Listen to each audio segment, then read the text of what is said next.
which is on the topic From Vision to Execution, Journey of Next Generation CIO. And for this, I would like to invite on stage Mr. Shridhar Taparia, who is the business head at Procol Tech Private Limited. Giving a brief introduction, Shridhar is a brand management professional who has prominently worked on sales, business strategy, and entrepreneurship. He is currently working on leading business development in the software development industries. With this, please welcome him with a huge round of applause. Thank you. Thank you for having me here. I've already been introduced and would like to start this presentation with two concerns. First, sir ne address kar diya tha about having lunch and having to make it interesting. I hope I'll be able to make it as interesting as he did. And second is, I had the chance to meet a lot of people in the morning in the speed dating parts, and I realized that a lot of leaders here are from data infosec, are from, sorry,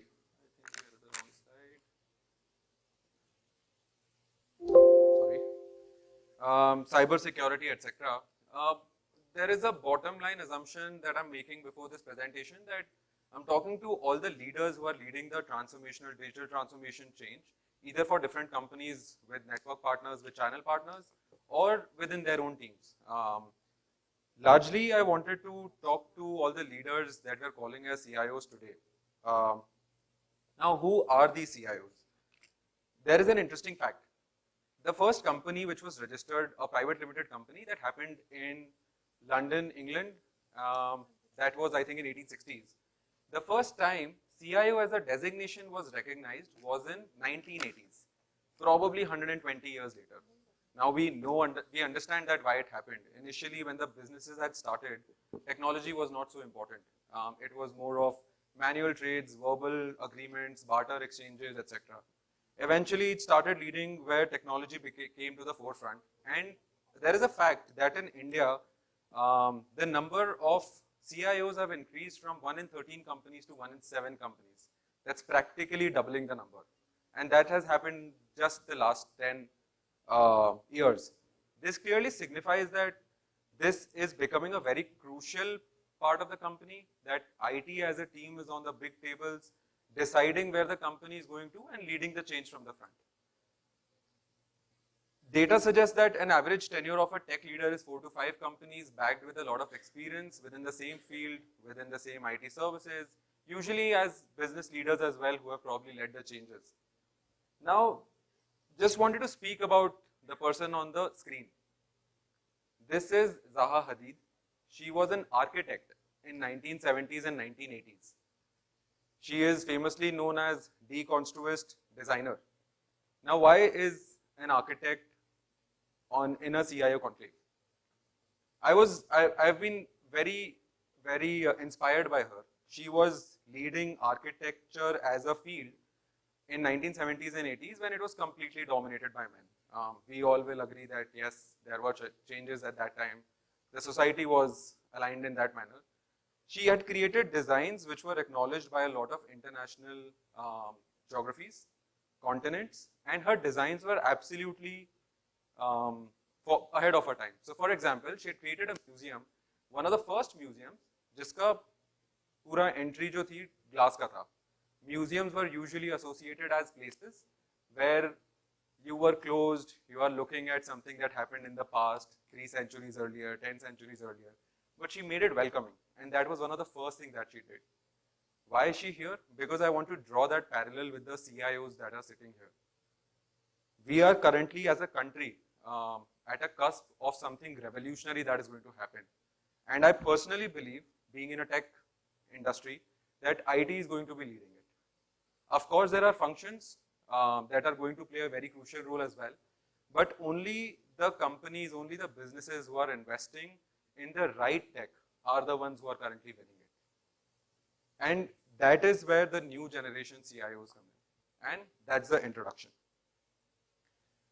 Usually, I think there is some formatting error. Usually when we talk about IT teams, if you go to very legacy Lala companies, they would probably talk about wire softwares, USB, installations, etc. But that is not really the case. I've been working within the procure tech companies, talking to a lot of CIOs, and realized that apart from wires, I'm absolutely sorry for the formatting error that has happened here, but there are a lot of other things that CIOs bring onto the table. They have to have buy-ins, innovation, security, hardware, all the talk since morning about data, governance, everything, that becomes extremely crucial. And for that, I wanted to talk to you about the framework, about how the new generation CIOs can probably make it happen. So there is analyze, there is strategize, and there is execute. So when we talk about analysis of your current structure, of where you're coming in, there are a few questions that become really crucial. What kind of business are you in? Are you in a goods company, or are you in a services company? What kind of sector are you in? Are you in defense? Are you in aviation? Are you in BFSI? Are you in manufacturing? What kind of tech sophistication is required for your business? For example, if you're a fintech company, the amount of tech that you need, because everything has to be protected, data, versus a manufacturing company. What kind of manufacturing are you in? Are you into textile? Are you manufacturing planes? All these questions become extremely important. And the most important question is the decision making of tech done by the business teams or the IT teams, which means, are the budgets sanctioned from the IT budgets or the business budgets? Becomes the most important part of analysis. Now there are two parts to it, your external analysis and your internal analysis. External analysis trends would include your opportunity identification, which means looking at your probably senior peers who have been in industry for the more years, and if you're leaders yourself, keep evaluating on what new can be brought into the system in the tech scenes. And second is, risk profiling. You keep looking at what are the kind of risks that you're currently dealing with. If the technologies that you've invested in the past, are they still making sense to you? These are the things that you look at from the outside, because the way technology is changing in recent years, everything gets obsolete in 2, max 3 years, maybe 2 years now. And these are your internal customers. So talking to your, identifying your short-term and long-term goals, talking to your executive teams, understanding what are the priorities and hypotheses. So for example, we come in from a startup. For us, investing in technology became extremely important when it came to sales functions first, realizing what kind of deals that we're working in. So similar kind of analysis to be done in respective organizations. Then cultivating strong alliances. It's extremely important. Tech coming in, adoption happens. If you're bringing it for HR teams, are you bringing it in for procurement teams, sales teams, etc.? Are they going to use it? Is it actually solving any problem? And third is setting the tone. Helping them understand we are at point A, we're going to point B, this is the journey that we're going to travel. When we reach point B, 50% of our workload is going to be taken care of by tech. And that helps you set the tone within your internal organizations. Second part is to strategize. We just spoke about analysis.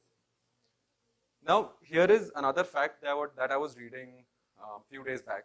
There are more than 3,600 companies that are currently selling finance products. More than 3,100 companies that are selling sales products, sales solutions, etc. There are approximately 2,600 companies that are currently working in HRMS. But there are only 300 companies currently which are working in procurement as a domain. We are one of those companies. Why is that? If you look at tech instance for any company, usually the first thing that they would organize is human resources. The promoters would love to know 𝗏𝗏 what is the kind of value that they're bringing in. How is my sales team performing? Sales is automated. How is my finance team doing? Tally is one of the most prevalent softwares that are currently working in. Now procurement is also becoming one of the most at the forefront. And this is something, basis my conversation with approximately 600 CIOs, I've realized that only 10% have adopted to currently procurement solutions, which means that this is going to be the next most important leg, if it is relevant in your company, if you're a procurement first organization, definitely. How do you strategize this? You first of all create transparency. Transparency in the sense that where are we at? What are the problems that are currently existing? Your costs, service levels, architecture, culture, capabilities, your budgets, your policies, what is the kind of sophistication that you're looking at? Second part is getting into the mindset that we are building it for the future, executable for the next 10 years, so we need to bring in best of the breed solutions only. I have personally seen decision makers take decisions just on the basis of cost, not by the value that is delivered by any solution. That mindset is extremely important. I'm sure 𝗲𝗂, the person that we spoke about, was never thinking about those things. She was always thinking about the future. And third is creating levers. Levers would be identifying what are your priorities, ideally, that's it. There are, of course, 10 burning concerns. Which one is most important for my business? Now, these are just probably 3 questions. And third question is something that I love the most. Can I ask by raise of hands in this year, 23-24, within your business, just would like to know, are initiatives led by tech budgets or business budgets? Tech budgets, can you please raise your hands? Right, perfect, thank you. Largely why I ask this question is because business guys are business guys. They are more focused on P&L on day one. ROI kitna hai? If you're talking to any of the promoters, what do I get out of it? My teams are getting it done. But it's the vision of the IT heads, IT leaders like yourselves, which enables it. There are other questions like, for example, you've invested in some other project. Do I need to invest additional resources into it to get it faster? I have seen SAP ERP implementation that go on for 3 years, 4 years. Is that the kind of time that you have or your business has before it becomes obsolete? And third part is to execute. Once you have analyzed it, once you have strategized it, there comes execution. Now that you have the buy-ins of all the respective teams, your finance teams, procurement teams, implementation teams, bring it to execution. This is specifically from the point of view of a typical PR to PO organization. Procurement organization, which would largely mean your RFXs, your reverse auctions, negotiation strategies, and your end-to-end integrations. I'll be sending out the presentations to everybody, so or maybe we are at the booth where you can catch us up for talking about procurement technologies, but yes, that's about it. And then leading through visible results and action. Now, if you look at it, there are just 3 points that I wanted to mention. Cancel projects misaligned with priorities or which are lacking progress. You started something in 2020, still not completed, reevaluate it. Bring it to finish line or cancel it. Second is allocate more resources for timely delivery. If decided otherwise, are we allocating more resources? And third is reframe projects to meet crucial milestones. The part where we strategized, point A to point B, where are we at? Largely speaking the same thing, but with 3 different point of views. So these are the organizational obstacles where you are going to be expecting challenges. Your response matters as leaders. I will go back to the first point again, 𝗲𝗂. So if you really look at it, the way IT has evolved, the way tech has evolved in the last 10 years, all we hear about is crazy things happening. There was Bitcoin first, blockchain, then UPI. I'm sure everybody has heard about G20, right? That recently happened. UPI was one of the things that happened in India. It's a tech that changed fintech for the entire globe. Western countries don't have it. Currently, there is generative AI, 𝗙GPT, changing the game for everybody. People are writing their codes on it, writing their emails on it, getting to build low-code tools on it, creating websites on it. So the tech scenario is entirely changing. Are we prepared for the future is the most important question. And if we are, how are we leading the change? Are you keeping it internal? I have also seen where, because as leaders, everybody has grown grounds up. Building technology within the companies versus outsourcing it. Being on premises versus hosting on cloud. These are the questions I think that have been addressed today, but there is still no conclusion, and that needs to be addressed. Largely, if I had to draw a parallel, tech would ideally be art. You know, I was talking to somebody at Britannia, and within their source to pay domain, they are using 13 different tools. Everything seamlessly connected with all the other tools. That is art.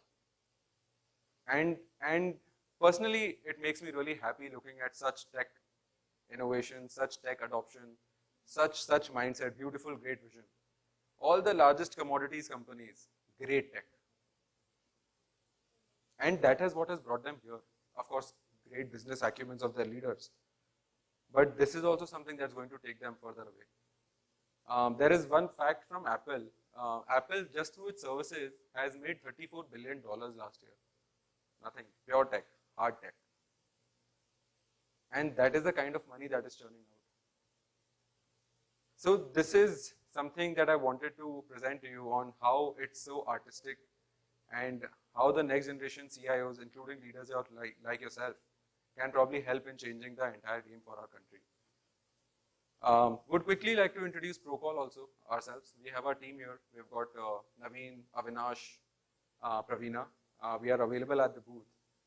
We are a peer-to-peer automation company. We have been in the business for the last 4 years, and we are currently working with about 120 customers across the country with the likes of steel giants, cement giants, FMCG giants, pharmaceutical giants. Largely, what we realized is that companies have adopted to ERP systems. Their post-purchase order activities are already streamlined. But everything in their sourcing capacities, which is their pre-purchase orders, activities were still on emails, mobile phones, WhatsApps, all scattered. So that's the part which we are currently automating. And we've done about $3 billion of spend last year that we've managed on our platforms. This is something, there are already leaders like SAP Ariba, Coupa that already exist, but this is one of the first platforms that is made in India, solving the process for Indian customers and understands what the real DNA for Indian suppliers is, and which is why we've been able to grow so fast. These are the two services that we offer.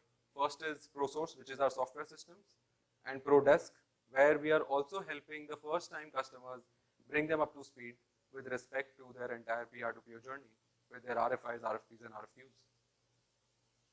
That's all about Procol. Would love to catch up with everybody at the Procol booth. Thank you. Any questions? Sorry.